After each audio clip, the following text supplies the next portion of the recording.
Amen. Yes.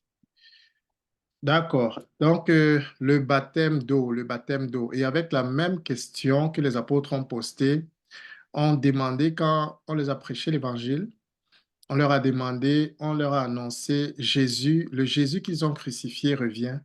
Ce Seigneur, ce roi revient et il reviendra pour juger les vivants et les morts. Il reviendra pour prendre sa revanche contre ses ennemis. Il reviendra pour instaurer son royaume, reprendre les territoires qui lui appartiennent et juger les rebelles. Et quand ils ont écouté la parole, ils ont demandé, Hommes frères, que ferons-nous? Et les apôtres ont répondu, dans Acte 2, Pierre a répondu, Repentez-vous et que chacun de vous se fasse baptiser pour le pardon de vos péchés et vous recevrez le don du Saint-Esprit.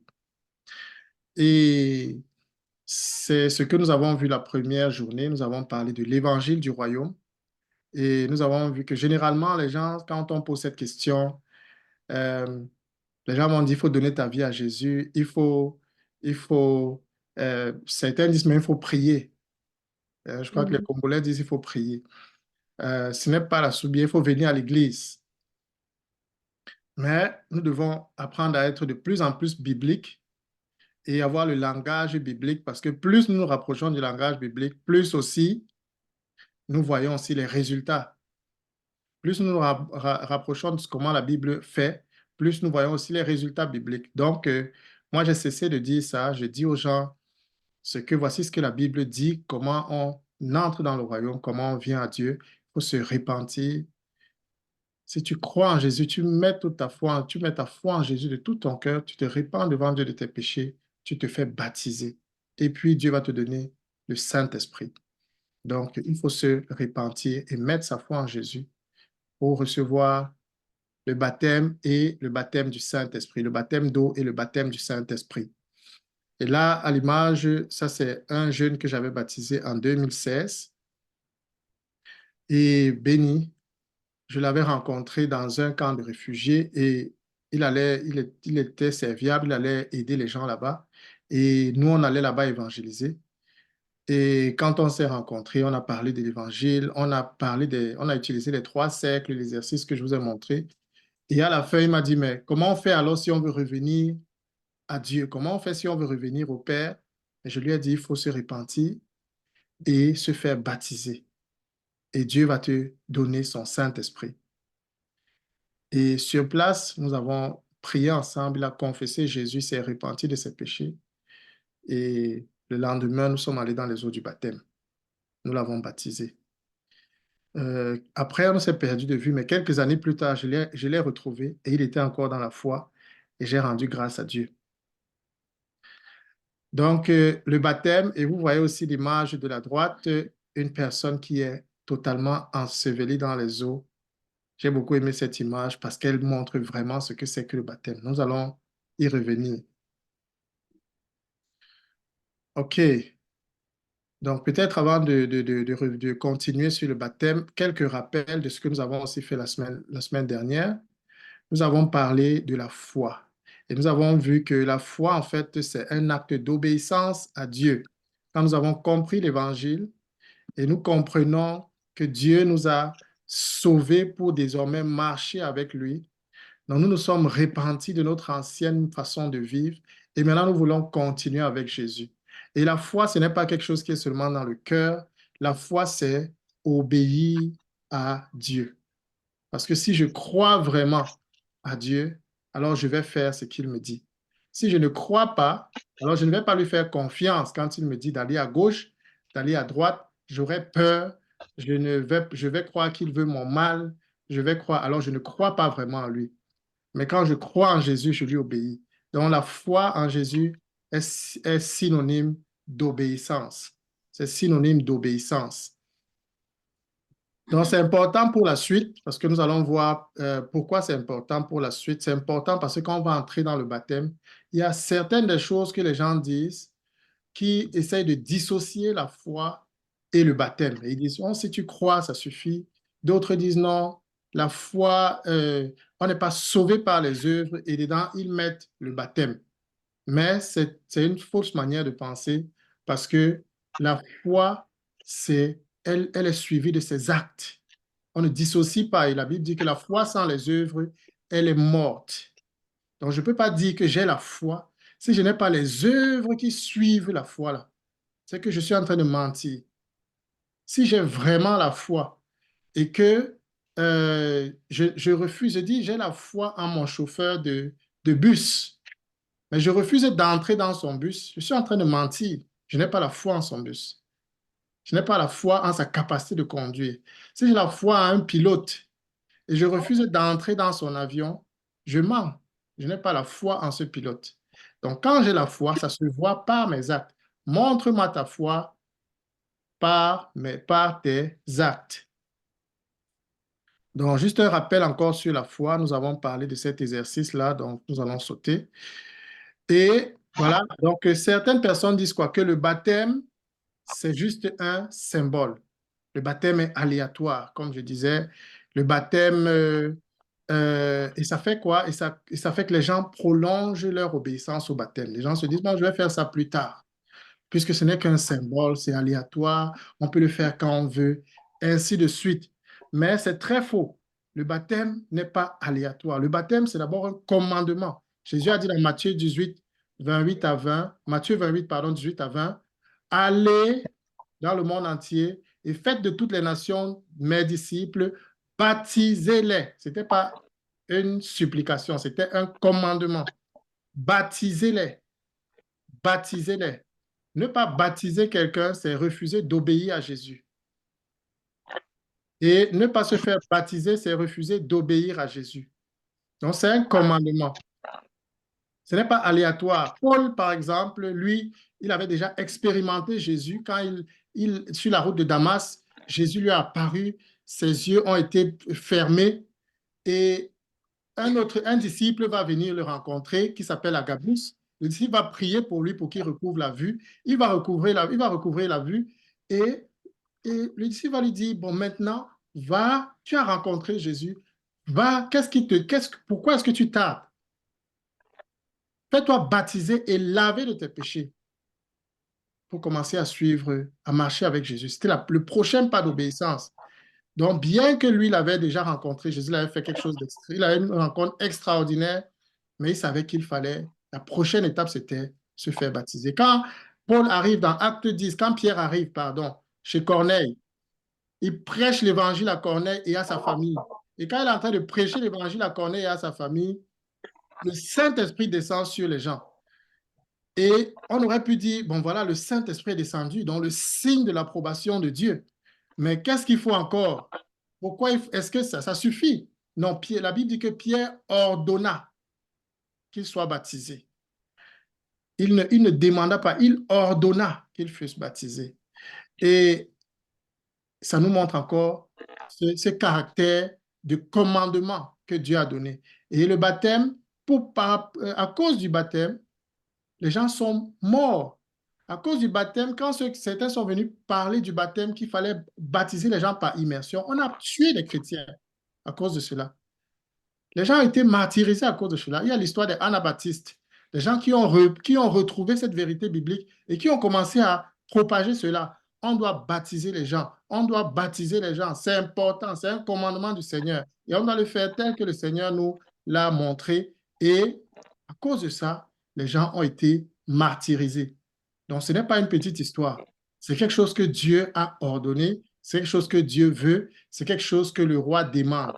Et maintenant, ça a aussi des avantages parce que ça nous délivre. Et nous allons voir ça dans la suite. Et j'ai quelques témoignages ici, là, des gens qui ont vécu des choses pendant leur baptême. Ici, là, par exemple, celle-ci dit, ça me rappelle l'histoire d'une sœur qui était auparavant en connexion avec les esprits des eaux. Pendant des années, elle faisait des réunions de nuit dans l'eau avec ses esprits. Lorsqu'elle est venue au Seigneur, le jour de son baptême, à son tour d'entrer dans l'eau, l'eau chauffait. Elle a essayé d'y mettre les pieds plusieurs fois, mais pour elle, l'eau avait une température anormale. Pour les pasteurs qui étaient dans l'eau était normale. Mais quand ils se sont rendus compte que ça avait l'air vraiment réel, ils ont dû prier pour l'eau, pour que l'eau puisse retrouver sa température normale et pour qu'ils puissent baptiser cette jeune dame. Donc, et avec ça, ils ont compris vraiment que c'est une guerre réelle. La guerre est réelle par rapport au baptême. Un autre qui témoigne, il dit un jour, j'étais sur le point de baptiser 2 personnes dans le Nyon, au Cameroun. Je suis entré dans l'eau avant pour prier. Un esprit m'a dit, si tu plonges quelqu'un ici, je vais le prendre. Si tu plonges quelqu'un ici, je vais le prendre. En ce temps-là, des disparitions de baigneurs se produisaient, donc des gens disparaissaient dans les eaux. J'ai continué à prier dans l'eau sans alerter les frères qui chantaient sur la rive. Au moment du premier baptême, j'ai invoqué Dieu avec toute ma foi et ça s'est bien passé. Le deuxième également, le zèle c'est bien, mais on est en guerre, que le Seigneur soit glorifié. Donc ça, c'est un autre témoignage de comment quelqu'un va dans les eaux et arrivé là-bas, un esprit lui dit que si tu plonges quelqu'un dans ces eaux pour le baptiser, je vais le retenir. Il ne va plus ressortir. Et il y a plusieurs témoignages comme ça. Il y a des gens qui ont recouvré la vue en se faisant baptiser. Il y a des témoignages en ligne que vous pouvez retrouver, des gens qui ont retrouvé la vue, des gens qui ont retrouvé l'audition en se faisant baptiser. Il y a des délivrances lorsque les gens se baptisent. Il y a des libérations lorsque les gens se baptisent. Quand les gens se baptisent dans la foi, quand les gens se baptisent en mettant toute leur foi en Jésus, il y a des choses extraordinaires qui se passent. Alors, dans la Bible, on retrouve ce mot baptême et l'équivalent de baptême en grec, c'est baptizo. Parce que la Bible, le Nouveau Testament a été écrit en grec. Donc, et l'équivalent du mot baptiser, c'est baptizo. Tandis qu'il y a aussi une branche du christianisme qui dit non, on peut baptiser par aspersion. Mais déjà, à chaque fois qu'on parle de baptême, c'est le mot baptizo qui est utilisé. Et quelques fois on parle d'aspersion dans le Nouveau Testament, c'est le mot rantizo qui est utilisé. C'est 2 mots grecs, mais les 2 mots ne signifient pas la même chose. On peut voir avec cette image et ce verset ce que rantizo voulait faire et pourquoi on utilisait ce mot. La Bible dit dans Hébreux 9, 19, après avoir prononcé devant tout le peuple tous les commandements de la loi, Moïse prit le sang des veaux et des boucs avec de l'eau, de la laine écarlate et de l'hysope, et il fit l'aspersion sur la rive, sur le livre lui-même et sur tout le peuple. Il fit l'aspersion. Donc asperger, c'était utilisé seulement dans ce contexte-là. On retrouve ça plusieurs fois dans Hébreu. Mais baptiso, à chaque fois qu'on parle de baptême, on utilise le mot baptiso. Et baptiso veut dire quoi? Plonger, immerger, submerger. Donc, comme dans un navire coulé, purifier en plongeant ou en submergeant. Laver, rendre pur avec de l'eau, se laver, se baigner. Donc, c'est vraiment plonger, immerger. Et j'ai trouvé ce commentaire très intéressant. J'ai dit qu'il fallait que je le mette aussi dans ce courant. On dit, le mot baptise ne doit pas être confondu avec le mot bapto. L'exemple le plus simple a été donné par un physicien et poète grec, Nicander, vers l'an 2000 avant Jésus-Christ. Il parle de la recette pour faire des conserves au vinaigre et pour ceci, il utilise les 2 mots. Le légume doit d'abord être plongé, bateau, il utilise le mot bapto, dans de l'eau bouillante, puis immergé dans le vinaigre. Les 2 verbes concernent une immersion, mais la première est temporaire et brève, et la seconde est une action de longue durée, considérée comme définitive. Vous voyez ça? La première est brève, c'est-à-dire qu'on immerge et on sort, on plonge et puis on sort. Mais la seconde est une action de longue durée, considérée comme définitive. Et dans le Nouveau Testament, on trouve plus souvent la référence à notre union et notre identification à Christ qu'au passage dans l'eau du baptême. Donc, on dit que dans les passages qui parlent du baptême parlent généralement de notre identification, notre union. Ce n'est pas quelque chose de temporaire, c'est quelque chose qui doit rester, qui doit être permanent. Christ nous a dit qu'un simple accord intellectuel n'est pas suffisant. Il faut une réelle union, un réel changement, comme le légume dans le vinaigre. Donc, j'ai trouvé ça intéressant, surtout l'aspect de ce mot baptizo qui parle de la longue durée, une action de longue durée considérée comme définitive. Donc, si quelqu'un vous parle encore un jour d'asperger, voici les 2 mots que vous devez lui dire. Baptizo, c'est immerger. immergé longtemps, immergé avec une intention d'une action définitive, de longue durée, tandis que rantizo, c'est asperger, ça n'a été utilisé que dans le contexte de, de Moïse qui aspergeait le sang sur certains éléments ou bien sur les hommes par rapport au pardon de leurs péchés. Alors, voici certaines choses que Jésus a dit sur le baptême. Jésus et ses disciples. Il a dit dans Matthieu 28, nous avons déjà parlé de ça, allez, faites de toutes les nations les disciples, les baptisant au nom du Père, du Fils et du Saint-Esprit. Un commandement. Il n'a pas dit si vous voulez, si ça vous plaît, si ça vous fait plaisir. Non, baptisez-les. Baptisez-les, c'est un commandement. Et Matthieu 16, puis il a dit, allez par tout le monde, prêchez la bonne nouvelle à toute la création. Celui qui croira et qui sera baptisé sera sauvé. Certaines personnes auraient souhaité qu'il dise, celui qui croira sera sauvé, après il sera baptisé. Non, c'est écrit, celui qui croira et qui sera baptisé sera sauvé. Il y a un aspect de salut dans le baptême. Celui qui croira et qui sera baptisé sera sauvé. Mais celui qui ne croira pas ne sera pas condamné. Alors ici, là, on n'a plus besoin de dire celui qui ne croira pas et ne sera pas baptisé. Parce que si tu ne crois pas, tout est annulé. Le baptême sans la foi, ça ne sert à rien. C'est comme si on te plongeait dans l'eau juste pour... Tu nages, tu allais en natation. Donc, il faut la foi. C'est pour ça que le premier élément, le plus important, c'est que tu aies mis ta foi en Jésus. Et donc, après cela, ça veut dire que le baptême entre en jeu. Le baptême est un élément salvateur, d'après Marc 16, verset 15. Celui qui croira et qui sera baptisé sera sauvé. Acte 2, verset 38, Pierre leur dit, répentez-vous et que chacun de vous soit baptisé au nom de Jésus-Christ pour le pardon de vos péchés et vous recevrez le don du Saint-Esprit pour le pardon de vos péchés. Encore une fois, le baptême en relation avec nos péchés, le baptême a un rapport avec le pardon de notre péché. Alors, certaines personnes vont dire oui, non, mais certaines personnes essayent d'amoindrir le baptême. Disant non, le baptême n'est qu'un symbole. Le baptême en lui-même ne peut rien faire. Oui, le baptême ne peut rien faire sur quelqu'un qui ne croit pas. Mais sur quelqu'un qui croit, pendant que tu te baptises, Dieu prend ça comme un acte de foi. Et à cause de cela, il y a des actions que lui-même il pose. Il y a des lavements qu'il pose.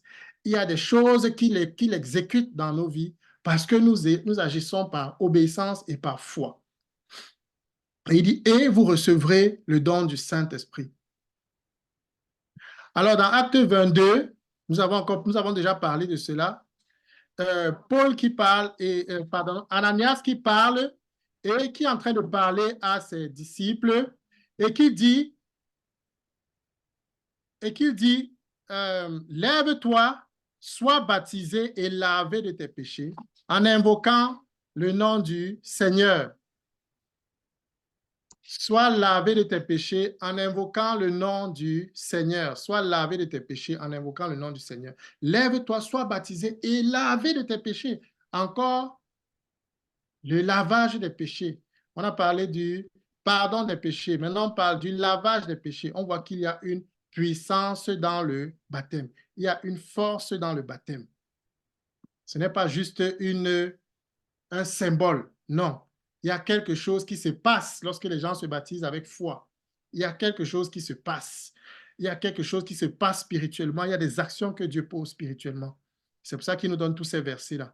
Donc ça, c'est ce que Jésus a dit, ce que les disciples aussi enseignaient, les disciples disaient. Et j'ai trouvé aussi très intéressant, j'ai trouvé que chez les Juifs, il y a déjà une image du baptême. Donc pour les Juifs, quand on disait baptisez-vous, ils n'avaient pas ces questions, ces problèmes, c'est pas aspersion, c'est pas immersion, c'est quoi? Non. En fait, chez les Juifs, il y a ce qu'ils appellent le mikvé, qui est un baptistère, donc un endroit où on baptise les gens. Et ça sert en fait à convertir les gens qui sont non-juifs au judaïsme. Donc si un non-juif peut passer par la circoncision, il veut devenir judaïsant, il veut devenir juif, il est non-juif, il veut devenir juif. Qu'est-ce qu'il fait? Il va passer par la circoncision et puis il va passer par ce qu'ils appellent le tbila et on va le plonger dans le mikvé. C'est ce baptistère-là que vous voyez. Et le mikvé, ça avait quel but? C'était afin que les gens meurent en tant que non-juifs pour naître de nouveau en tant que juifs. Ça ne vous rappelle pas quelque chose? Ils meurent en tant que non-juifs pour renaître en tant que juifs. Et le Talmud dit que la conversion d'un non-juif pour devenir juif, c'est comme quand quelqu'un est dans le ventre de sa mère. Le mikvé représente en fait une image du ventre maternel dans lequel l'enfant dans lequel l'enfant est fabriqué, est formé pour naître. Ainsi, celui qui se plonge dans le mikvé rentre dans le domaine de la non-vie pour renaître à nouveau à sa sortie de l'eau. Waouh! Quand j'ai lu ça, j'ai dit waouh, Seigneur. Seigneur avait tout arrangé. Donc déjà, même chez les Juifs, dans la culture juive, et jusqu'aujourd'hui, le pratique, ça c'est un baptistère, ça c'est une image que j'ai trouvée, c'est un baptistère qui se retrouve en Ukraine, dont les Juifs d'Ukraine utilisent ça. Donc jusqu'aujourd'hui, ça se fait. C'est une image qui, donc c'est quelque chose qu'ils connaissaient déjà, qui était déjà dans leur culture, et de telle en sorte que même quand Jean-Baptiste vient parler et il annonce le baptême de repentance, les gens comprennent quand ils disent il faut se faire baptiser. Il y a une image qui est derrière. Il y a quelque chose ça leur rappelle quelque chose qu'ils connaissent déjà dans le domaine juif, dans la culture juive, dans le judaïsme. Donc, juste, j'ai trouvé ça intéressant et j'ai trouvé que ça passe bien, même les significations renvoient un peu aux choses que nous connaissons dans le baptême chrétien. Donc, alors, dans la Bible, il y a plusieurs baptêmes. Quand nous lisons, nous voyons plusieurs baptêmes. Donc, à chaque fois qu'on parle du baptême, ce n'est pas toujours le baptême d'eau. Parfois, il y a d'autres choses, d'autres éléments, il y a d'autres baptêmes dont on est en train de parler. Et l'une des façons de se retrouver dans tout ce que nous lisons, quand nous lisons le baptême, euh, l'une des façons de nous retrouver, c'est de définir ça, c'est de séparer ça en ces tranches-ci. C'est-à-dire, le baptême comporte toujours un baptiseur, le moyen par lequel on est baptisé, et puis le baptisé lui-même. Et à la fin, maintenant, l'objectif. Donc, avec les trois premiers, le baptiseur, le moyen et le baptisé, nous pouvons facilement comprendre ce qui se passe ici. Nous pouvons facilement retrouver le contexte et nous pouvons comprendre de quel baptême il est question. Par exemple, dans Jean 3, 23 ou bien dans Marc 1, 5, la Bible dit que Jean baptisait.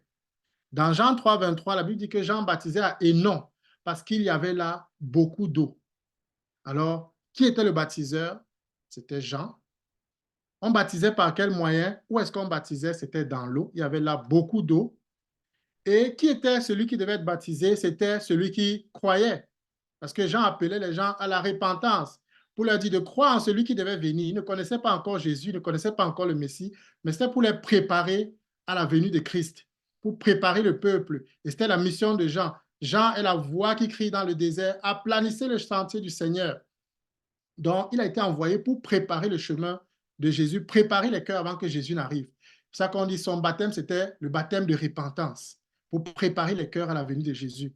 Et Jean lui-même a baptisé Jésus, et quand il baptisait Jésus, c'était une image, c'était déjà Jésus qui prenait déjà en fait nos péchés, parce que ceux qui se faisaient baptiser, c'était ceux qui avaient des péchés. Dans Marc 1, 5, on dit que confessant leurs péchés, ils se faisaient baptiser. Donc, on baptisait ceux qui reconnaissaient, qui avaient choisi de se repentir. Et ils venaient pour qu'on les baptise comme signe de purification, comme signe d'abandon de son ancienne vie pour une nouvelle vie. Et quand Jésus vient, donc Jésus n'a jamais péché. Mais quand il vient se faire baptiser, c'est pour ça que Jean lui dit, mais je ne peux pas te baptiser. Je suis trop petit. Je ne suis même pas digne de délier la courroie de tes souliers. Comment tu me demandes de te baptiser? Tu es plus saint que moi. Mais Jésus de lui dit non, il faut que ce qui est juste s'accomplisse. Et par là, il est en train de dire, il faut accomplir la justice de Dieu qui est que Jésus-Christ devait prendre le péché de l'humanité sur lui-même. Donc, en se faisant baptiser, lui qui n'a jamais commis de péché, non seulement c'était un exemple pour nous, mais c'était aussi déjà une identification aux pécheurs qui devaient prendre nos péchés plus tard. Une image, ce qu'il devait faire plus tard par la croix et par son ensevelissement. Nous avons le baptême chrétien, de tout ce que nous avons lu Acte 2, 38, répentez-vous que chacun de vous se fasse baptiser et toutes les autres références qui nous parlent du baptême chrétien. Pourquoi j'appelle ça baptême chrétien? Parce que c'est différent du baptême de la repentance. Jean a baptisé pour conduire les gens à Jésus, mais les gens ne connaissaient pas encore Jésus. Et du coup, dans Acte 19, il y a des disciples, Paul a rencontré des disciples de Jean, des gens qui sont repentis quand Jean a prêché et qui ont choisi de se faire baptiser avec Jean. Et quand ils rencontrent Jésus, quand ils rencontrent Paul, Paul se rend compte, voilà, ce sont des croyants. Ils croient, mais ils ne connaissent pas encore vraiment Jésus. Alors Paul leur explique, en fait, vous avez été baptisés pour être préparés à la venue de Jésus. Et voici le Jésus pour lequel vous avez été baptisés. Il est mort à la croix pour vous. Il a été enseveli et il est ressuscité. Et maintenant, il commande à tout homme de se repentir et de le suivre. Et celui qui se repent, alors il doit se faire baptiser. Et Jésus va lui donner le Saint-Esprit comme sceau de l'acceptance de ce croyant. Donc, voilà, quand il leur explique, les disciples de Jean disent, mais voilà, si c'est le cas, alors baptise-nous. Et Paul va les baptiser. Ensuite, il va prier pour eux et ils vont recevoir le baptême. Il va leur imposer les mains et ils vont recevoir le baptême du Saint-Esprit. Donc ça, c'est le baptême chrétien. Le baptême chrétien, c'est s'identifier à Jésus-Christ, à sa mort et à sa résurrection. Le baptême, maintenant, il y a un autre baptême qui est le baptême dans l'Esprit. Alors, nous pouvons le lire dans Acte 1, 8. Nous pouvons le lire quand Jean dit, moi, je vous baptise d'eau, mais il vient quelqu'un qui va vous baptiser du Saint-Esprit et de feu. Et dans d'autres passages, comme dans Corinthiens 1 Corinthiens 10, 3, 1 à 3, on dit que vous avez été baptisés d'un même esprit pour former un même corps. Donc, j'aimerais peut-être poser si une personne qui peut ouvrir son micro, dans ce baptême, dans le baptême de l'esprit, qui est le baptiseur? Jésus-Christ. Jésus-Christ. Et dans quoi est-ce qu'il nous baptise? Dans le Saint-Esprit. Dans le Saint-Esprit. Dans le Saint-Esprit, exactement. Et qui est le baptisé? Celui qui croit en Jésus. Donc, vous voyez, avec ça, vous pouvez facilement, en lisant votre Bible et en voyant les baptêmes, ça peut vous aider un peu à faire des différences. On parle de quoi ici? On parle de quoi ici? Par exemple, à un autre endroit, la Bible parle de Jésus qui parle du baptême de feu. Il dit que, est-ce que vous pouvez être baptisé du baptême dont je serai baptisé? Il est en train de parler de sa mort, de comment il va aller à la croix, de comment il va mourir. Il est en train d'expliquer ça à ses disciples. Et certains de ses disciples viennent et disent, Père, nous aimerions que le jour que tu vas revenir, quand tu seras dans ton règne, que nous soyons, que tu nous donnes les places privilégiées dans ton royaume. Et Jésus de leur répondre, est-ce que vous pouvez boire la coupe que je vais boire? Ça, c'est dans Luc 10, Marc 10, pardon, 38 à 39, ou bien Luc 12, 50.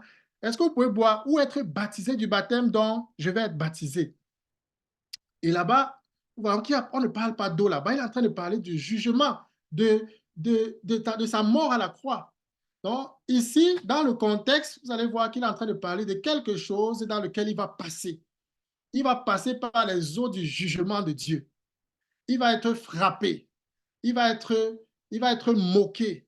Il va porter les péchés sur lui. Il va entrer dans la mort.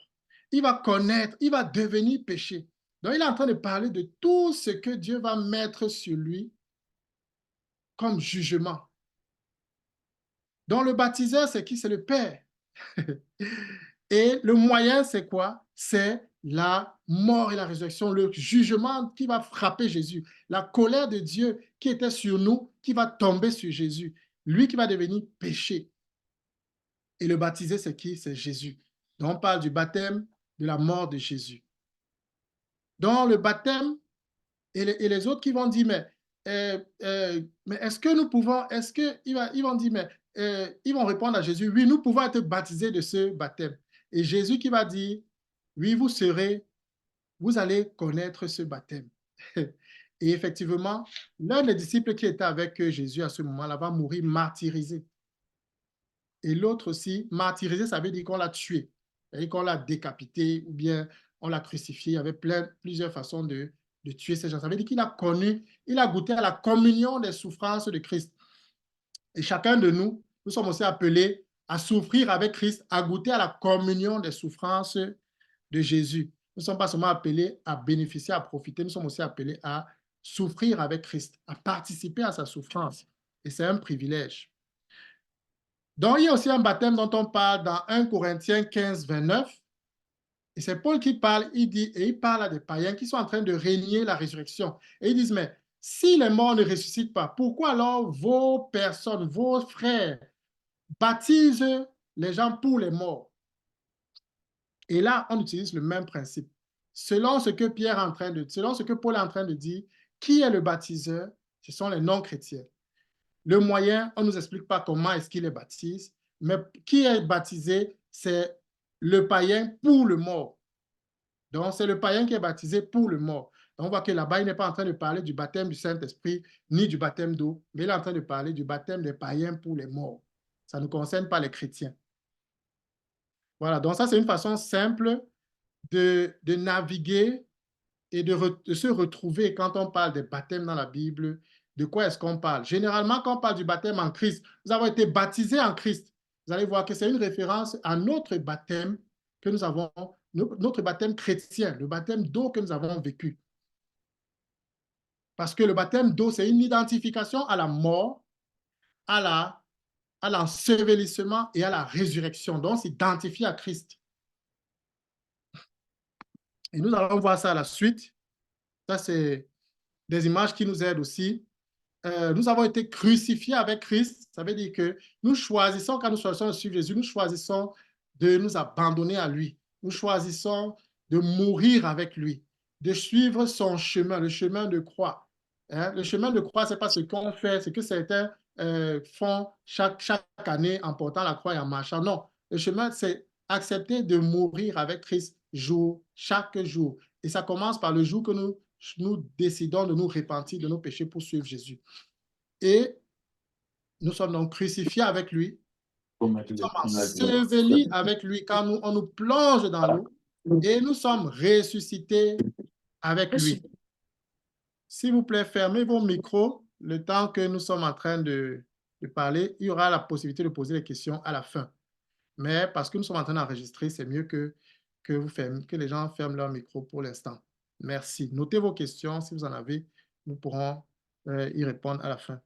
Donc, le baptême, c'est un symbole de notre union avec Jésus-Christ dans sa mort, son ensevelissement et sa résurrection. La Bible nous dit aussi que le baptême, c'est l'engagement.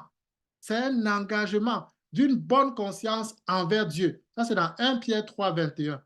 C'est un engagement d'une bonne conscience envers Dieu. Donc, par le baptême, nous sommes identifiés à la mort et à la résurrection. Par le baptême, nous nous engageons.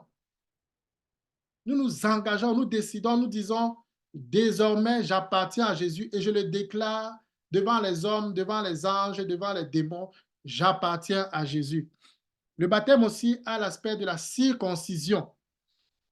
Lors de la circoncision, c'était le moyen par lequel le non-juif pouvait aussi devenir juif, ou bien Dieu avait donné ça comme signe de l'alliance entre les juifs et Dieu. Donc de l'ancienne alliance, l'alliance de Moïse entre les juifs et Dieu.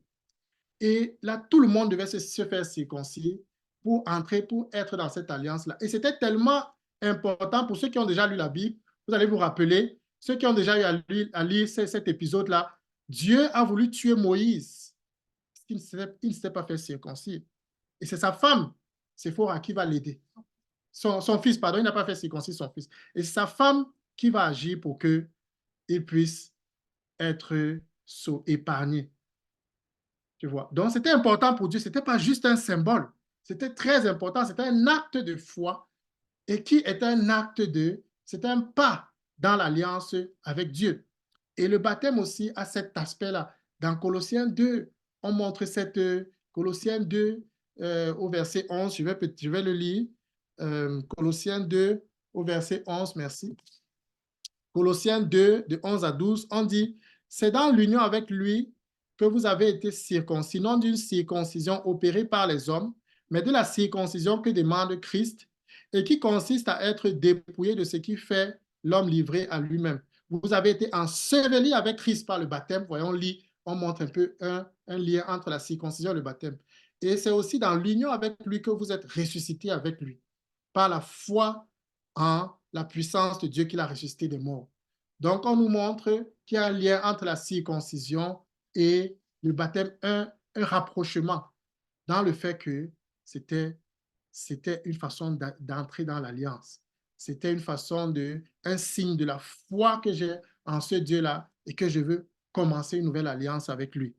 Et c'était aussi une rupture du passé. Quand on circoncis quelqu'un, on coupe le prépuce. Donc, c'est comme si on jette une partie pour qu'une nouvelle partie naisse. Donc, c'est toujours ce signe-là de mourir pour revivre, de la mort et de la vie. Et l'autre aspect très, très important du baptême, c'est la délivrance. Lorsque les enfants d'Israël, déjà avec l'arche de Noé, on dit que c'est une image, dans 1 Pierre 3, là, la Bible montre l'arche de Noé comme une image du baptême.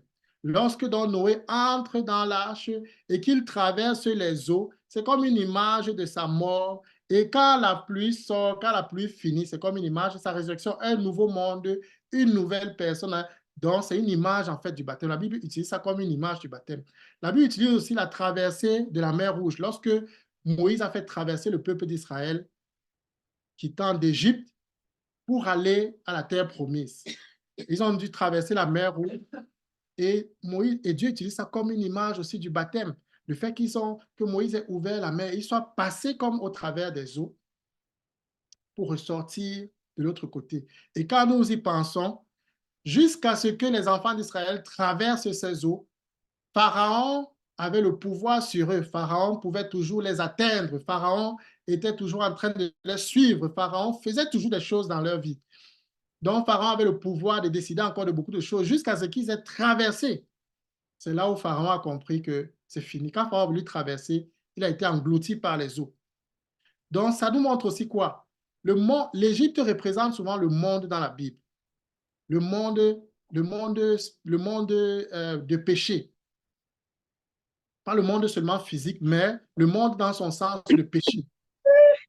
Et maintenant, quand nous traversons, donc quelqu'un qui quitte du monde pour suivre Jésus et on le plonge dans les eaux du baptême, en fait, il meurt avec Christ, il est enseveli avec Christ. Donc, il est mort à tout son passé, les liens qu'on dit, tout ce qui le retenait là-bas. Et si quelqu'un entre dans les eaux du baptême avec cette foi, il va être délivré de tellement de choses. Comme je dis, il y a tellement de vidéos aujourd'hui parce que cette vérité-là, elle devient de plus en plus réelle pour les gens. Les gens réalisent que, effectivement, dans les eaux du baptême, on meurt avec le Seigneur. Spirituellement, on abandonne notre ancien moi.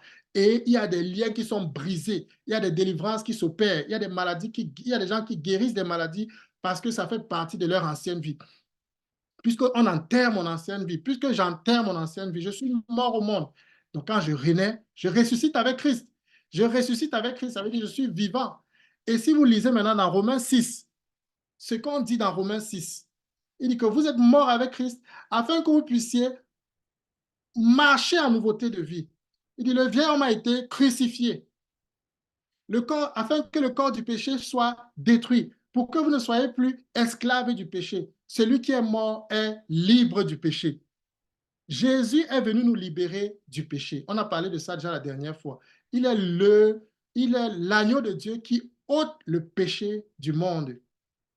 Et par le baptême, nous mourons avec Christ. Et la Bible, celui qui est mort est libre. Celui qui est mort est libre. Celui qui est mort est libre. Il y a une liberté qui s'opère. Il y a des choses qui s'opèrent. Et peut-être ceux à qui Paul peut-être exposait cela, ils n'étaient pas encore conscients de cette vérité. Donc, il y a des gens aussi qui peuvent être baptisés sans être conscients de ces vérités. Mais après, on leur explique, en fait, il y a eu, quand tu as vraiment cru, tu t'es repenti, tu t'es baptisé, Dieu a opéré un miracle de délivrance dans ta vie. Et c'est pour ça que Paul dit à ces gens-là, considérez-vous donc comme morts au péché. Considérez-vous comme morts. Ça s'est passé quand Paul leur parle du baptême. Considérez-vous comme morts. Considérez-vous comme morts au péché et comme vivants pour Dieu en Christ. Et tout ce passage de Romains 6 montre la délivrance. Le chrétien est délivré. Le chrétien est délivré. Et Paul essaye de convaincre les chrétiens qui sont délivrés. Ils sont libres. Le péché n'aura plus de pouvoir sur vous. Le péché n'aura plus, parce que vous êtes mort avec Christ. Vous avez été enseveli avec lui et vous êtes ressuscité. Et comme Christ, quand il est mort et il a été enseveli, la mort n'a plus de pouvoir sur le Christ ressuscité. Quand Christ est ressuscité, le pouvoir de la mort était terminé. Le pouvoir de la mort était terminé. Le pouvoir de la mort a agi sur Christ lorsqu'il est devenu péché. Lorsqu'il est devenu péché, alors la mort a dit, ah, voilà donc, tout pécheur doit mourir. Le salaire du péché, c'est la mort. Donc Jésus doit aussi mourir. Jésus doit mourir. Et il est mort, pas parce qu'il avait péché, mais pour nos péchés. Mais quand il est mort, il en a fini avec. Quand on l'a enseveli, c'était la fin des fins. Et quand il est ressuscité, ça c'était la victoire, le triomphe. Il est vivant, il ne meurt plus. Et Paul prend cette image et dit, vous aussi, considérez-vous comme mort au péché, enseveli avec Christ. C'est fini. Le jour quand tu es enseveli, c'était la fin des fins. Dieu t'a délivré du péché. Le péché n'a plus de pouvoir sur toi. Le péché ne peut plus dominer sur toi. Le péché n'a plus de force sur ta vie. Et quand tu ressuscites, là maintenant, tu as toutes les armes de la nouvelle création. Tu ressuscites en nouveauté de vie. Tu ressuscites pour marcher en nouveauté de vie. Tu ressuscites, nous ressuscitons pour marcher triomphant. Nous ressuscitons pour marcher victorieux. Nous ressuscitons pour montrer la domination de Jésus, la puissance de Jésus sur le péché, la puissance de Jésus sur n'importe quel lien, la puissance de Jésus sur n'importe quel démon, la puissance de Jésus sur le mal, la puissance de Jésus sur la mort. Nous sommes victorieux, nous sommes ressuscités avec Christ. Nous sommes libres, nous sommes vainqueurs. C'est ça l'image du baptême. Nous nous identifions à la mort, à l'ensevelissement et à la résurrection. Donc, celui qui part dans les eaux du baptême et à qui on explique, en entrant dans le baptême, crois qu'effectivement, tu meurs avec Christ. Crois qu'effectivement, tu enterres ton passé avec Christ. Crois qu'effectivement, s'il y a même des liens dans ta vie, ils vont être détruits. Crois qu'effectivement, en entrant là, tout ce qui te retenait, qui était comme je ne sais pas moi quoi, va finir parce que tu t'identifies avec Christ pour mourir avec lui, pour ressusciter comme victoire, comme victorieux.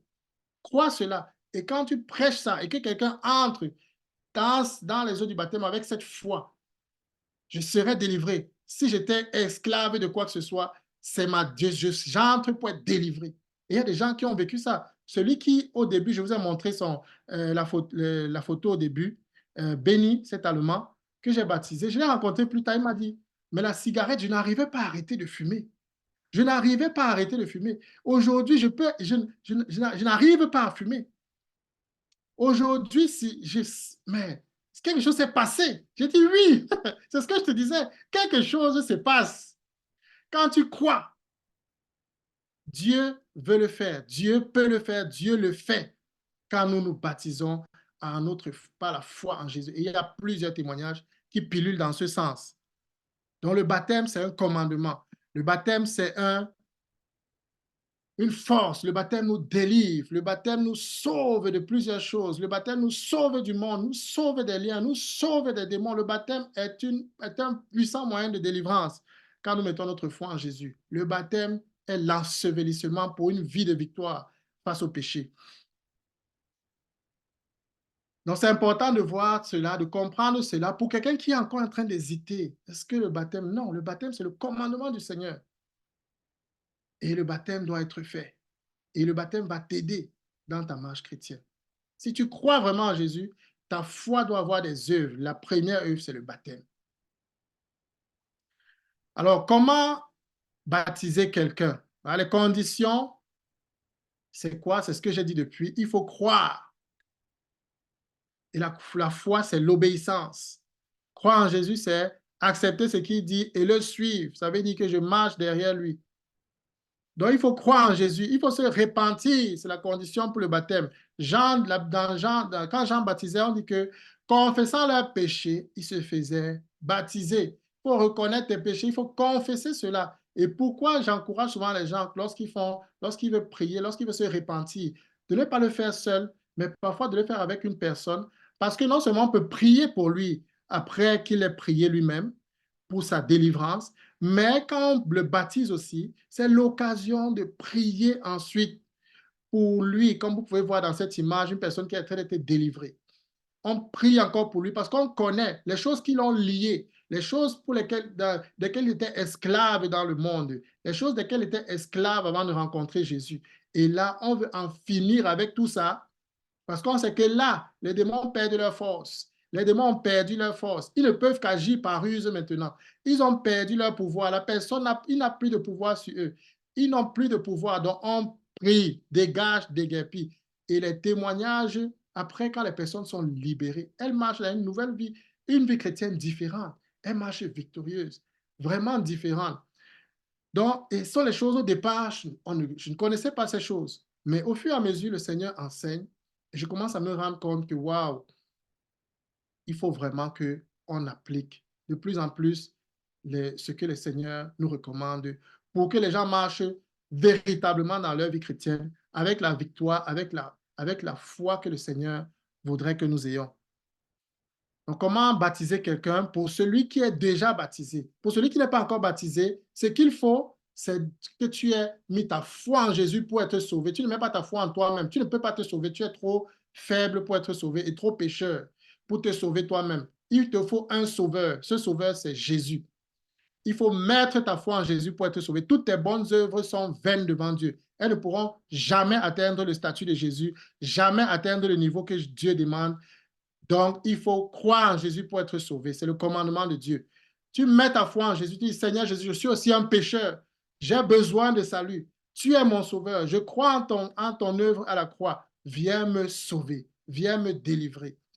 Et tu te répands. Voici, je reconnais mes péchés. Je reconnais ceci. Je reconnais le mensonge. Je reconnais le vol. Je reconnais la fornication. Seigneur, je confesse ces péchés. Seigneur, je confesse ceci. Je confesse. Tu confesses tous ces péchés et tu es un bon candidat pour être baptisé.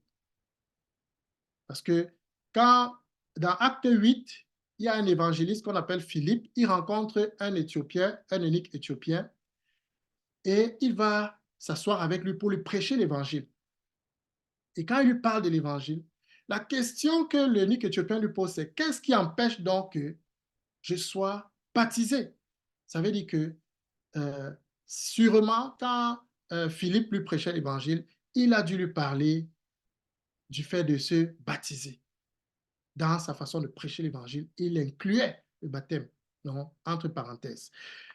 Et donc, il demande, mais qu'est-ce qui empêche que je sois baptisé? Et qu'est-ce que Philippe lui dit? Si tu crois de tout ton cœur, tu peux être baptisé. Si tu crois de tout ton cœur, il faut croire pour être baptisé. On baptise les croyants en Jésus. Et il dit, je crois. Et la Bible dit que Philippe, ils passaient près d'un cours d'eau. Philippe a dit, ils ont arrêté le char, le char dans lequel ils étaient en train de voyager, avec lequel ils voyageaient. Et puis, ils sont entrés dans l'eau et Philippe l'a baptisé. Donc, et maintenant, si nous devons baptiser quelqu'un, qu'est-ce qu'il faut faire? Pour ceux qui ont déjà cru, nous pouvons baptiser. Nous allons revenir à cela. Nous pouvons baptiser. Et qu'est-ce qu'il faut faire? De manière pratique, veiller à ce que les vêtements soient appropriés. Il ne faut pas baptiser quelqu'un, l'encourager. Il ne faut pas lui dire, il ne faut pas qu'elle s'habille de manière légère, bien, avec des vêtements où quand elle va être trempée dans l'eau, ses vêtements seront mouillés, sera transparent, et puis elle va faire voir les parties de son corps. Il faut qu'elle s'habille, il faut qu'elle puisse se mettre les deux t-shirts, ou bien comme celle-ci, elle a mis un t-shirt noir, un t-shirt blanc, et tout, et tout. Donc, pensez à cela. Vêtements appropriés, une serviette pour que quand elle sorte de l'eau, elle puisse directement s'essuyer. Des sandales parfois, parce que quand nous entrons parfois dans l'eau, il y a parfois des cailloux. Donc, c'est bien d'avoir des chaussures ou bien des sandales avec lesquelles entrer dans l'eau pour ne pas se blesser. On trouve de l'eau, on teste la profondeur de l'eau, donc c'est toujours bien de le faire avec quelqu'un qui l'a déjà fait à l'avance. Donc, mais je donne quand même déjà ces trucs pratiques pour quelqu'un qui demain sera appelé à le faire ou bien va vouloir le faire. prier, trouver de l'eau et tester la profondeur de l'eau. Pour tester la profondeur de l'eau, on prend un bâton qui est un peu long et puis en avançant, on appuie pour se rassurer que on est à un niveau, on n'est pas en train d'aller trop loin dans l'eau. On ne va pas trop loin, on teste la profondeur de l'eau. Prier pour prendre l'autorité. Quand je vais baptiser quelque part, je prie toujours pour prendre l'autorité sur les eaux parce que vous avez vu les exemples qui ont été dit. Il y a parfois des esprits des eaux et il y a des choses qui peuvent se passer. Il y a des gens, il y a des histoires qui sont passées, des gens qui étaient en train de se faire baptiser et puis les eaux les ont emportés. Comment on ne peut, c'est presque inexplicable, mais souvent, il y a un combat spirituel lorsqu'on veut baptiser les gens. Donc, moi, j'ai l'habitude de prendre l'autorité et je l'ai déjà fait. Je l'ai fait quand j'ai baptisé des gens au fleuve Vouri. Je suis allé au fleuve Vouri et j'ai baptisé les gens là-bas. Et quand je baptisais, naturellement, les images qui revenaient, c'était le fleuve Vouri, un fleuve avec des esprits des eaux, rempli des esprits des eaux, ainsi de suite. Est-ce que tu es sûr que tu veux entrer dans ces eaux, ainsi de suite? J'ai dit non, Jésus-Christ est Seigneur. C'est lui qui a créé les eaux. Ces esprits ne sont pas des seigneurs. Ils ne sont pas au niveau de Jésus et ils n'ont rien créé. Rien ne leur appartient. Jésus est le Seigneur des eaux. Et je suis venu, j'ai pris autorité sur les eaux et on est entré dans cette eau-là et on a baptisé et on est ressorti. Rien ne nous est arrivé. Gloire à Jésus. Donc, ce n'est pas pour moi, pour me glorifier, c'est pour rendre la gloire à Jésus. Effectivement, Jésus est Seigneur. Donc, nous pouvons aussi prier, utiliser il y a des gens qui utilisent les poubelles en Europe, il y a des poubelles qui sont vraiment grandes et ils lavent ça, ils nettoient ça très propre et tout, puis ils mettent de l'eau dedans et puis on peut baptiser dedans. Une baignoire, on peut baptiser dans une baignoire, nous l'avons déjà fait. On peut baptiser dans un cours d'eau, on peut baptiser dans un baptistère tel que ce que je vous ai montré là. OK. Rassurer la personne, rien ne va se passer, qu'elle n'ait pas peur, parce que parfois certains ont peur, il faut les rassurer, et les encourager à manifester la foi en se faisant baptiser. Et parfois, je vais demander à la personne, pourquoi est-ce que tu veux te faire baptiser? Pour que la personne puisse elle-même confesser d'elle-même la raison de son baptême, sa confession de foi. Je lui dis, parle à Jésus et dis-lui pourquoi tu veux te faire baptiser. Et puis, elle va parler à Jésus et elle va dire pourquoi est-ce qu'elle veut se faire baptiser. Ensuite, je vais lui dire, est-ce que tu crois de tout ton cœur en Jésus? Tu es prêt à le suivre dans les bons et dans les mauvais temps? Il me dit oui. Je dis OK. Je vais te baptiser au nom de Jésus, au nom du Père, du Fils et du Saint-Esprit. Meurs avec Christ, ressuscite avec Christ. Pourquoi j'utilise cette formule au nom de Jésus, au nom du Père, du Fils et du Saint-Esprit? Parce qu'il y a certains qui mettent un grand accent sur le fait qu'il faut être baptisé au nom de Jésus. Et il y a d'autres qui bagarrent sur le fait qu'il faut être baptisé au nom du Père, du Fils et du Saint-Esprit.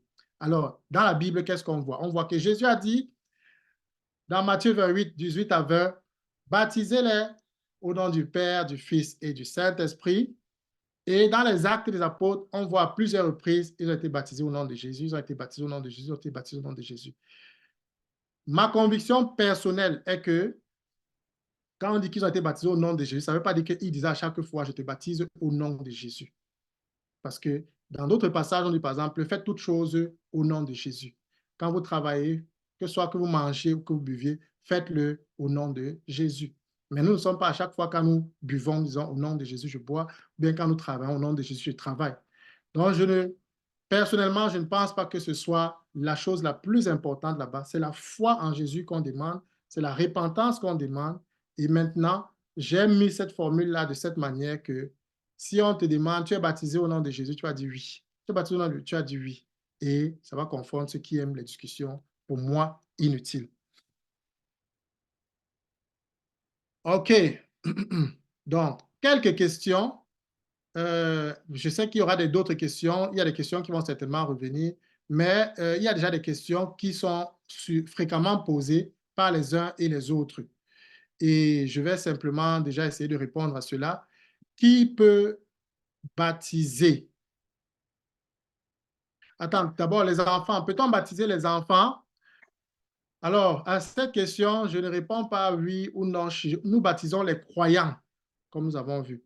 si tu crois de tout ton cœur. Ce n'est pas une question d'âge, d'enfant ou pas enfant. C'est une question, est-ce que la personne peut croire? Est-ce que la personne peut exercer personnellement sa foi en Jésus et proclamer la foi en Jésus? Si c'est le cas, alors on peut la baptiser. Sinon, on ne peut pas la baptiser. Donc, est-ce que ça répond à la question, est-ce qu'un bébé, on peut le baptiser? Non, parce qu'effectivement, il ne peut jamais professer la foi. C'est généralement les parents qui vont le faire pour l'enfant. Donc, qui peut baptiser? Alors, la question qui peut baptiser, on a aussi souvent cette question quand on baptise les gens, quand on encourage les gens aussi qui sont déjà disciples à le faire. Ou qui vous donne l'autorité de baptiser? Qui donne l'autorité de baptiser? Quelle domination donne l'autorité de baptiser? Les catholiques, les protestants, les baptistes, les pentecôtistes? Quelle domination a le droit de donner l'autorisation de baptiser? Personne, aucune dénomination n'a ce pouvoir. Le seul pouvoir et la seule personne qui a autorité de donner ce pouvoir aux gens et de dire aux gens de baptiser, c'est Jésus. Et il a dit à ses disciples, ceux qui étaient devenus apôtres, il a dit, allez et faites toutes les nations des disciples, baptisez-les et enseignez à obéir à tout ce que je vous ai commandé. Et dans tout ce que je vous ai commandé, il y a aussi le commandement de baptiser. Donc Jésus leur a dit d'enseigner à tout le monde de baptiser. Et on le voit dans Acte 10, quand Pierre est dans la maison de Corneille, il ne baptise pas lui-même, mais il commande aux disciples, il leur donne aux disciples de baptiser. Donc, qui peut baptiser? Tous ceux qui sont nés de nouveau, tous ceux qui sont repentis et ont mis leur foi en Jésus et se sont eux-mêmes fait baptiser.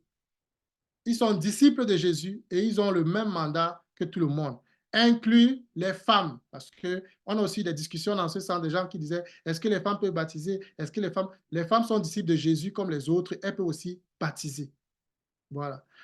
Est-ce qu'on peut rebaptiser? Est-ce qu'on peut se faire rebaptiser? Oui, si ton baptême, c'était pour la fête, c'était pour inviter les gens, les amis, juste, c'était dans la tradition, et surtout, tu ne t'étais jamais repenti de tes péchés, tu ne comprenais même pas ce que ça signifiait de prendre un engagement envers Jésus, alors tu dois te faire baptiser. On dit rebaptiser, c'est un abus de langage, parce que tu ne t'es pas baptisé à ce moment-là. On a versé l'eau sur toi, je ne sais pas ce qu'on a fait, mais ce n'était pas le baptême, parce que le baptême vient après que tu t'es repenti de tes péchés, parce que tu as mis ta foi en Jésus-Christ, parce que tu crois de tout ton cœur en Jésus, et tu es prêt à devenir son disciple. Ça veut dire le suivre désormais. Tu as choisi de changer de vie pour suivre Jésus-Christ. C'est là où le baptême entre en jeu. Avant ça, ce n'est pas le baptême, donne n'importe quel nom à cela, mais ce n'est pas le baptême biblique. Est-ce qu'il faut forcément baptiser dans un fleuve? Parce qu'il y a aussi certains qui disent qu'il faut baptiser dans un fleuve. Il n'y a aucun commandement qui montre qu'il faut baptiser dans un fleuve. Ce qu'on voit dans la Bible, c'est par exemple une recommandation ou bien une description quand Jean dit, dans Jean 3, verset 23, Jean baptisait à Hénon parce qu'il y avait là beaucoup d'eau. Donc, il y avait là beaucoup d'eau et ça nous aide à voir l'importance de baptiser, d'immerger quelqu'un, comme nous avons dit. Le baptême, c'est le mot grec pour le baptême, c'est baptizo qui veut dire immerger, plonger dans. Donc, c'est s'identifier avec Christ et entrer dans sa mort, dans son ensevelissement avec lui, pour ressusciter avec le Christ et marcher en nouveauté de vie. Est-ce que le baptême, c'est la fin? Parce qu'il y a certains, après s'être baptisés, pour eux, c'est comme s'ils ont tout fait. Ils ont tout accompli. Maintenant, ils vivent comme si, voilà, on a l'impression qu'ils veulent rentrer dans leur ancienne vie. Non, le baptême vient après que tu aies choisi de suivre Jésus. Tu as choisi de marcher derrière Jésus, d'être un disciple de Jésus-Christ. Tu as choisi d'abandonner le monde. Donc, tu ne peux pas rentrer, tu ne peux pas dire je vais avec Jésus. Et puis, comme je me suis baptisé, bon, maintenant, je vis comme je veux. Non, tu as choisi que Jésus devienne le Seigneur. Tu as choisi de faire allégeance. Et c'est pour ça qu'on t'a baptisé. C'est par rapport à ta foi qu'on t'a baptisé. Donc, qu'est-ce que le Seigneur veut que nous fassions? C'est que nous vivions une vie crucifiée.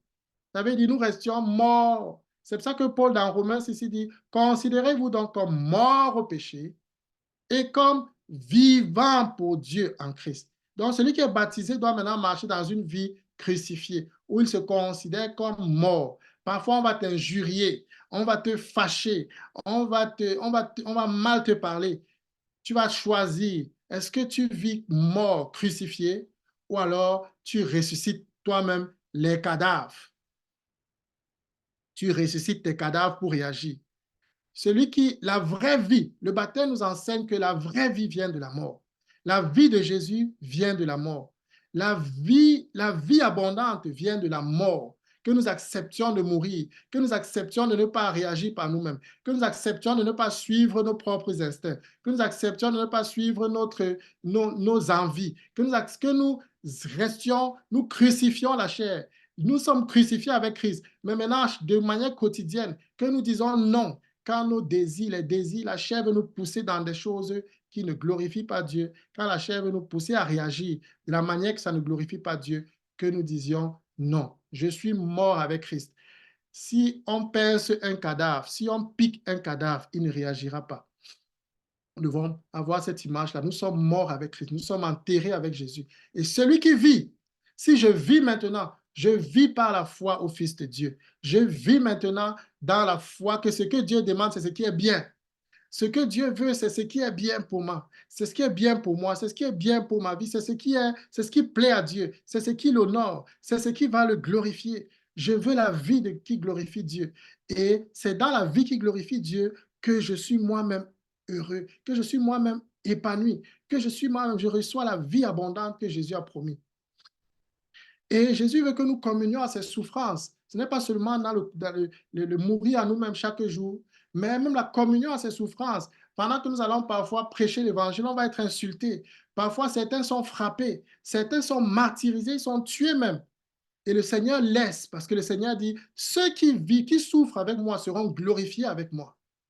Donc, c'est pour ça que les apôtres, parfois, quand ils étaient insultés, fouettés, frappés, mis en prison au nom de Jésus, ils se considéraient heureux parce qu'ils comprenaient que, waouh, Dieu nous a fait goûter à ça. Ça veut dire la gloire qui nous attend est correspondante à la souffrance que nous souffrons avec Jésus. Nous communions aussi à ces souffrances. Donc, le baptême nous enseigne à vivre crucifié, à accepter certaines souffrances, à accepter les souffrances au nom de Jésus et laisser Dieu nous conduire, laisser l'amour de Dieu à nous agir, laisser la vie de Dieu agir, marcher par l'Esprit de Dieu. Et c'est ce que nous allons apprendre encore la prochaine leçon, le Saint-Esprit dans la vie du croyant, le Saint-Esprit dans la vie du disciple. Donc, j'ai fait un résumé de ce que nous avons dit en ce qui concerne le baptême. Alors, qu'est-ce que nous avons dit? Le baptême est un commandement. Le baptême sans la foi est vain. Ça veut dire, si je me baptise, je n'ai pas cru en Jésus, je ne me suis pas repenti, ça ne me sert de rien, c'est juste un plongement dans l'eau. Mais de la même manière, la foi sans le baptême est morte, parce que la Bible dit, est morte, parce que la Bible dit, la foi sans les œuvres, elle est morte. Ça veut dire, une vraie foi en Jésus, elle est accompagnée des œuvres. Et la première œuvre d'obéissance, c'est le baptême. Le baptême est une image de notre crucifixion, mort et ensevelissement avec le Christ. Le baptême n'est pas juste un symbole, comme nous avons déjà vu ici. Le baptême délivre du péché. Lorsque quelqu'un y ajoute la foi, le baptême nous libère du monde et des liens, et de plusieurs liens. Le baptême apporte une grande délivrance dans la vie du croyant. Le baptême se fait par immersion, comme nous l'avons dit, parce que le mot pour baptême, c'est baptizo, qui veut dire immerger, plonger dans. Nous ne baptisons ni les enfants ni les adultes, nous baptisons les croyants. Donc, ce n'est pas une question d'adulte et d'enfant, c'est une question, est-ce que la personne croit, est capable de croire, de mettre sa foi en Jésus, de confesser la foi en Jésus? Alors, nous pouvons la baptiser. Ne peut être baptisé que celui qui croit de tout son cœur et se répand de ses péchés. On ne baptise pas tout le monde. Le baptême, c'est un acte qu'on accorde à ceux qui croient et qui se sont repentis, qui sont prêts à suivre Jésus véritablement. Tout chrétien baptisé, né de nouveau, qui s'est repenti, qui a mis sa foi en Jésus, qui marche avec Jésus, peut baptiser.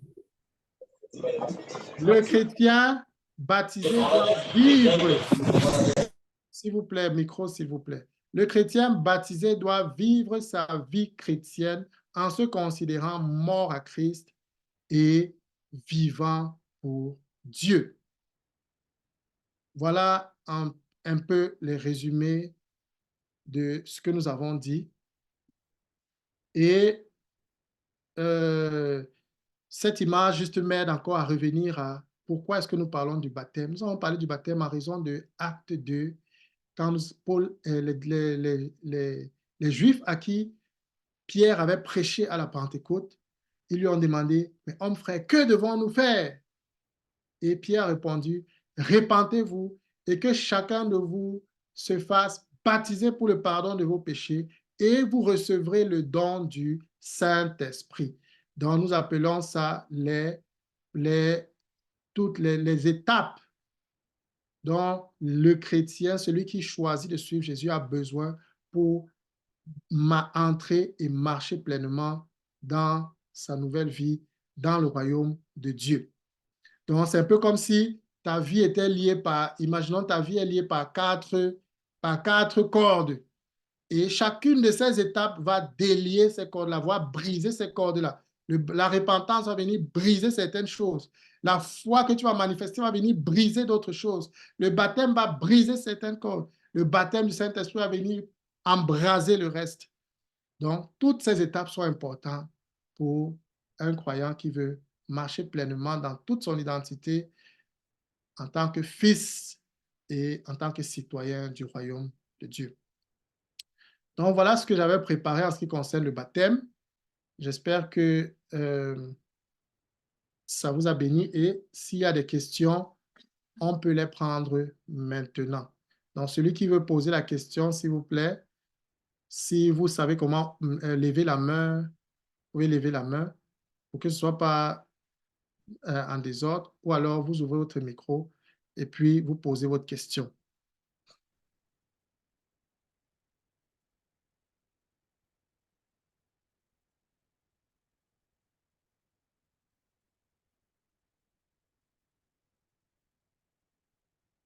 OK. Théo,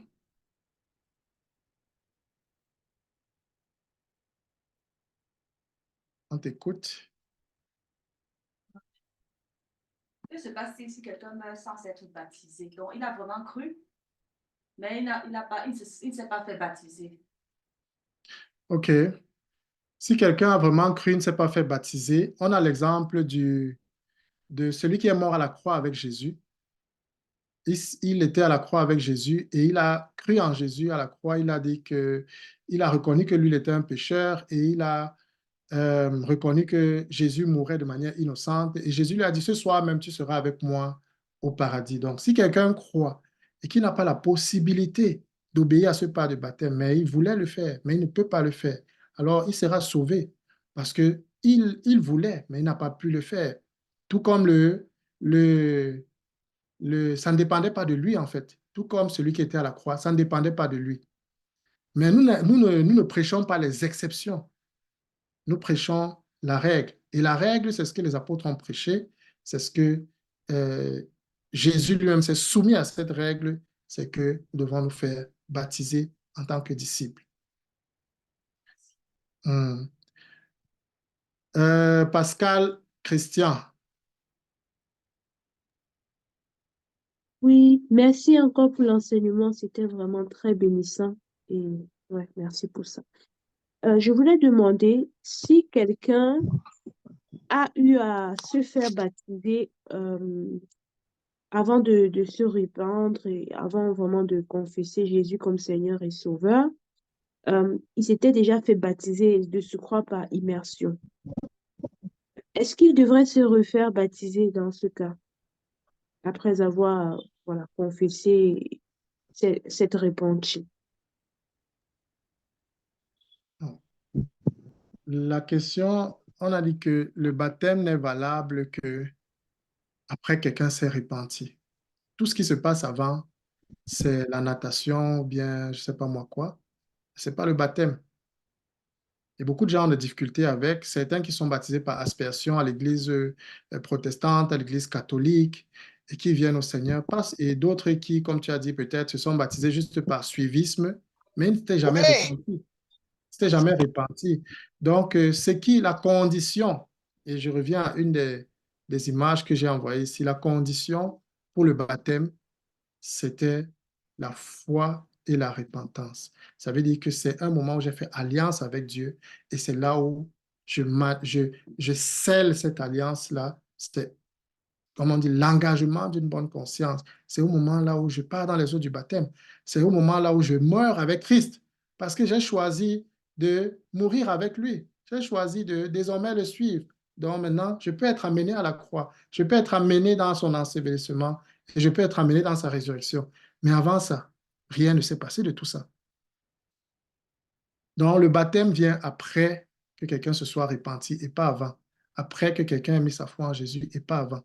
Et si quelqu'un a des problèmes à se faire baptiser à nouveau, amenez-le dans Acte 19, 1 à 3.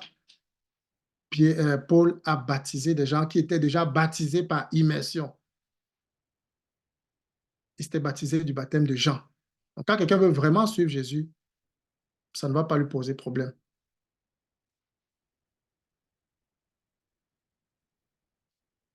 OK. Est-ce qu'il y a encore une question?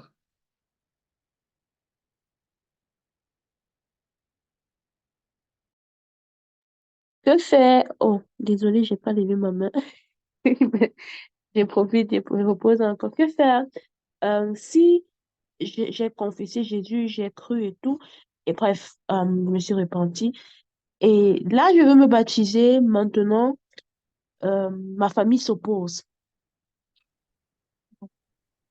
Ça, c'est une Et, bonne et- question. et on me dit clairement que si je me baptise, on me renie. Oui, malheureusement, ça fait partie de la vie chrétienne. Dans les pays musulmans, ils expérimentent ça tout le temps. C'est une question d'obéissance à Jésus. Alors, s'il y a des possibilités de le faire sans entrer en opposition, pour ne pas se mettre pour ne pas chercher des tribulations inutiles, alors on le fait. Si ce n'est pas possible, on doit le faire par obéissance à Jésus. La question, c'est, devons-nous obéir aux hommes ou à Dieu? C'est Jésus qui est Seigneur, c'est nous qui devons être sauvés. Il est question de notre vie. C'est une question de vie ou de mort. C'est une question de suivre Jésus, de lui obéir, de décider qui est le Seigneur. Et ça, c'est un combat spirituel. Les frères doivent prier pour la personne et on doit la soutenir, mais la personne doit obéir à Jésus.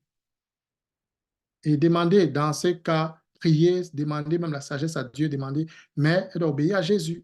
Et il y a plusieurs témoignages. Il y a des gens qui sont baptisés au Cameroun, leurs parents ne voulaient pas, ils sont baptisés même en cachette. Ils sont allés se faire baptiser. Ils n'ont pas dit à leurs parents. Mais ils sont déjà baptisés d'abord. On suit d'abord Jésus. Bon, maintenant, on me demande, et même ton mari, la même question, c'est vrai, c'est une question qui revient souvent, mais tu es adulte et effectivement, la foi en Jésus peut faire que les gens même se séparent.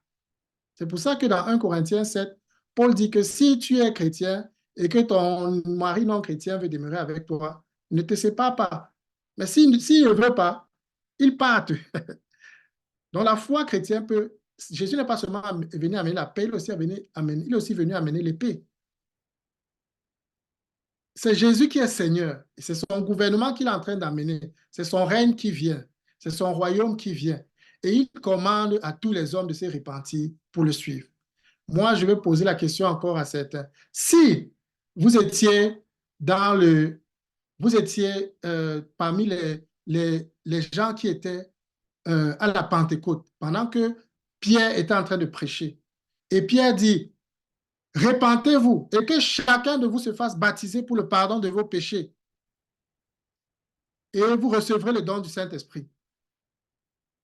Et que quelqu'un vient et dit, mais je veux me baptiser, mais mon mari, ou bien, je veux me baptiser, mais mon père, parce qu'il est déjà adulte, on parle des adultes. Je veux me baptiser, mais, est-ce que ça ne vous rappelle pas quelque chose? Quand certaines personnes, Jésus disait à certaines personnes, suis-moi, et qui disaient, je vais te suivre, mais laisse-moi d'abord aller enterrer mon père. Qu'est-ce que Jésus disait? Quand le roi t'appelle, le Seigneur t'appelle, il n'y a pas de mais. Tu peux perdre ta chance en disant mais. Jésus, il dit que si quelqu'un met la main à la charrue et se retourne, il n'est pas digne du royaume. Est-ce que vous comprenez l'idée qui est derrière? C'est question d'un roi qui est aujourd'hui, qui règne aujourd'hui et qui ne supplie pas les gens. Parce que nous prêchons un faux Jésus qui est tout là dans le berceau, un faux Jésus qui est tout faible. Jésus n'est plus dans le berceau. Jésus est ressuscité. Jésus est roi, il est Seigneur. Et à toutes les personnes à qui il est apparu aujourd'hui dans la Bible, après, les gens se couchaient devant lui. Il est majestueux. S'il te dit que je veux te sauver, tu discutes, tu es encore en train de tourner, faire les tournures, ça te regarde. Mais la Bible, elle est claire. C'est un chemin de renoncement. Que Jésus va te soutenir, Jésus va t'aider, mais c'est toi, tu dois prendre ta décision et assumer ta décision. Et je vais prendre mon exemple. Moi, quand j'ai cru, mes parents ont dit qu'ils devaient me régner. Donc, je ne vais pas parler ici peut-être comme si c'est que je prends un piédestal. Non, je parle aussi par expérience. Moi, mes parents ont dit qu'ils devaient me régner. Ils m'ont dit ne plus m'appeler, que je ne les appelle plus. J'étais en Europe déjà. Je venais d'arriver en Europe. Je vivais seul dans ma chambre. La vie dure que vous connaissez en Europe. Et tes parents te disent, si tu continues dans ce truc, nous te régnons. Ne nous appelle plus. Je devais faire comment? Moi, je savais que j'ai choisi de suivre Jésus. Je savais que Jésus est vrai. J'ai découvert que Dieu est réel. Qu'est-ce que je vais faire? Je rentre en arrière? Non. Là, je suis déjà adulte, je suis déjà majeur, je suis capable de prendre des décisions. Et ça, c'est la première décision que j'ai prise sans tenir compte des avis des amis de ceux-ci, des avis de ceux-là, pour mon salut personnel. J'ai dit, je reste en Jésus.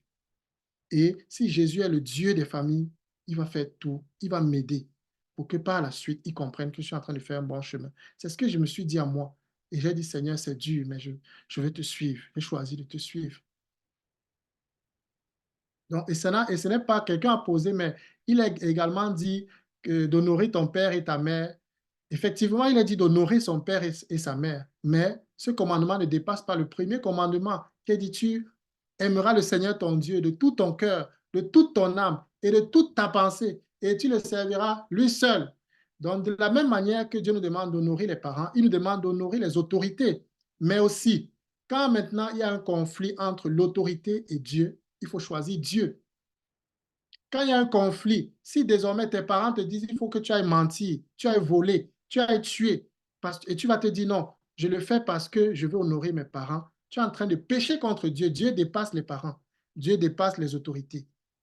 C'est Dieu qui est la première personne à laquelle nous devons nous soumettre. Dieu dépasse le mari, Dieu dépasse la femme. C'est Dieu la première personne à laquelle nous devons nous soumettre. Donc nous devons faire obéir à Dieu et non aux hommes.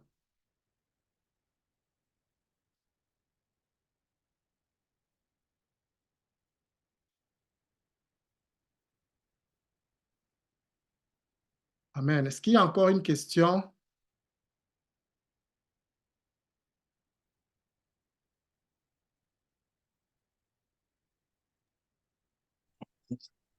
J'ai une question, non, s'il n'y a pas de question. Donc, ça veut dire que, si je comprends bien, si on te baptise et que on n'a pas utilisé le bon nom, ça veut dire qu'on n'a pas dit je te baptise au nom de Jésus. Si on dit je te baptise au nom de Branham, ce n'est pas valide. Et donc, je vais prendre 6 exemples rapidement avant qu'on ne finisse. Ça veut dire que si, quand on te baptise, on ne te prêche pas le bon message, donc ce n'est pas valide. Donc, quels sont alors, si on te baptise, par exemple, ça veut dire que la question c'est, est-ce qu'un des 6 éléments peut annuler le baptême? Si on n'utilise pas le bon nom, si on n'utilise pas le bon message, si on n'utilise pas la bonne façon, si ce n'est pas la bonne personne, je veux dire, comme tu as expliqué bien là, parce que je veux dire, il y a des gens, par exemple, il y a une personne qui s'est baptisée, et après, la personne me dit qu'elle a quitté l'église où elle était parce que le monsieur qui était là-bas, c'était un franc-maçon. Mhm. Mais elle refuse de se faire rebaptiser. Je lui dis que mais Mhm. si c'était un franc-maçon, normalement, c'est que ton baptême. Elle dit que non, mais je me suis baptisé, j'étais sincère dans mon baptême. Elle dit que ok. Mhm. Donc, est-ce que la personne, donc, tu vois ce que je veux dire, donc, c'est un peu dans ce. Oui. Donc, quels sont les éléments qui peuvent annuler un baptême? Donc, les éléments qui peuvent annuler un baptême, ce sont ces éléments que j'ai déjà cités. La première chose, c'est que l'évangile qu'on t'a prêché, est-ce qu'on t'a prêché l'évangile du royaume qui nous parle de Jésus et Jésus seul comme le sauveur qui veut nous restaurer dans le royaume de Dieu, qui veut nous ramener dans le royaume de Dieu. Alors, si on t'a prêché l'évangile de Jésus, Jésus-Christ, Jésus-Christ crucifié, lui seul, et que tu as mis ta foi en Jésus pour être sauvé, c'est la première chose. Si on t'a prêché Branham, naturellement, ce n'est pas l'évangile qu'on t'a prêché. Tu as cru en Branham et non en Jésus. Nous, on prêche Jésus, on ne prêche pas un homme, aucune dénomination, on prêche Jésus-Christ. C'est ça qui suffit. Et c'est ça, c'est à Jésus qu'il faut croire. C'est ce que les apôtres ont fait, les premiers chrétiens ont fait, et on se base sur ce qu'ils ont dit et ce que Jésus a enseigné. C'est ce qu'on prêche. Donc, naturellement, l'évangile qu'on a entendu doit être l'évangile biblique. La façon dont on a été baptisé doit correspondre à ce que le baptême lui-même signifie. Le baptiso, euh, l'identification à la mort, la résurrection de Jésus-Christ, ainsi de suite. Tous ces éléments-là sont des éléments qui peuvent... Est-ce que j'ai vraiment cru? Est-ce que avant de me faire baptiser, est-ce que j'avais vraiment cru? Est-ce que maintenant, le baptême que j'ai reçu, peut-être après avoir cru, est-ce que j'ai cru en Jésus-Christ? Et on m'a parlé juste de Jésus. Et c'est vraiment en lui que je croyais pour être pardonné de mes péchés et purifié de tous mes péchés. Est-ce que ma foi était en Jésus-Christ? Est-ce que quand j'ai été baptisé, comme on a dit, par immersion et tout. Euh, quoi d'autre? Oui, je dirais que ça sont les éléments basiques. Maintenant, il peut y avoir des cas et des cas qu'il faut examiner au cas par cas. Et si tu dis, par exemple, l'exemple que tu donnes, un nom, un païen, par exemple, un sorcier qui t'a baptisé. Oui, un sorcier. C'est pour ça que j'ai dit, qui a le droit de baptiser? C'est un disciple de Jésus-Christ, qui s'est vraiment repenti et qui appartient à Jésus, qui suit Jésus. C'est pour ça que je recommande aussi, quand quelqu'un veut se faire baptiser, soit tu connais la personne qui t'a conduit à Jésus-Christ, à Christ, et tu as confiance en cette personne parce que tu as vu sa foi et les fruits de sa foi, et tu peux causer de cela avec lui parce qu'il peut mieux t'orienter. Lui-même, il pourrait te baptiser s'il a déjà compris qu'en tant que disciple de Jésus, il peut te baptiser. Sinon, il va te conduire à une personne capable de le faire et qui sera une bonne personne, un vrai disciple de Jésus. Donc maintenant, si la personne a des doutes, parfois les gens ont des doutes, et il faut laisser le Seigneur aussi parfois agir dans la vie des gens et on prie pour la personne, on prie, on encourage la personne, on prie pour la personne, que le Seigneur convainc la personne parce que quand la personne est convaincue par Jésus lui-même qu'il faut se faire baptiser, on n'a plus trop d'efforts à faire. Mais quand parfois nous luttons beaucoup pour que les gens fassent les choses, mais ils ne le font pas avec la conviction du Seigneur. Mais parfois, je prends l'exemple, il y a une sœur, elle s'était convertie, mais elle a grandi dans l'église catholique. Elle a choisi de suivre Jésus et elle s'est repentie, tout, mais elle avait un problème avec le baptême. Et on lui a parlé du baptême. Elle écoute, mais rien. Elle est restée. Quelque temps après, on priait pour elle. On lui a dit vraiment, prie pour ça.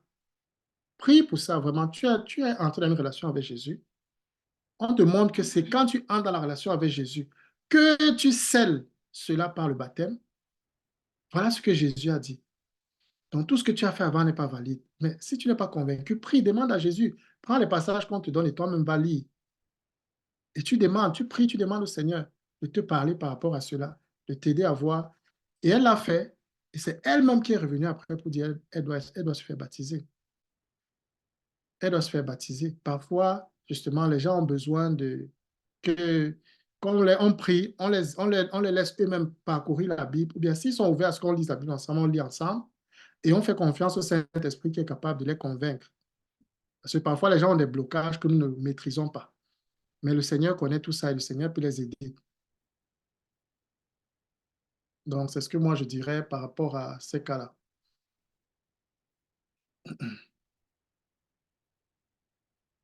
OK. Donc, il est 20h30, 33. Nous allons donc mettre un stop. Et s'il y a d'autres questions, il y a un groupe qui a été créé pour cela, dans lequel nous pouvons poser des questions encore et ensemble échanger. Pardon. Cet enregistrement, il est mis en ligne. Il sera mis en ligne aussi pour que même à la suite, vous puissiez l'utiliser. Et le but, c'est que vous puissiez aussi le partager avec d'autres personnes qui pourraient être intéressées, qui se posent des questions et que vous ayez comme certains outils aussi avec lesquels que vous pouvez peut-être partager à quelqu'un avec qui vous parlez de Jésus, mais qui s'intéresse à Jésus et tout. S'il a des questions sur le baptême, il y a des parties, vous pouvez partager avec eux. Donc ça, c'est le but de ce que nous faisons. Pourquoi est-ce que nous faisons ces vidéos? Voilà, donc je vous remercie. Les exercices, il y a ceux qui n'ont pas encore posté leur audio sur le témoignage, leur témoignage. Comment vous avez cru en Jésus? Comment vous étiez avant de croire en Jésus?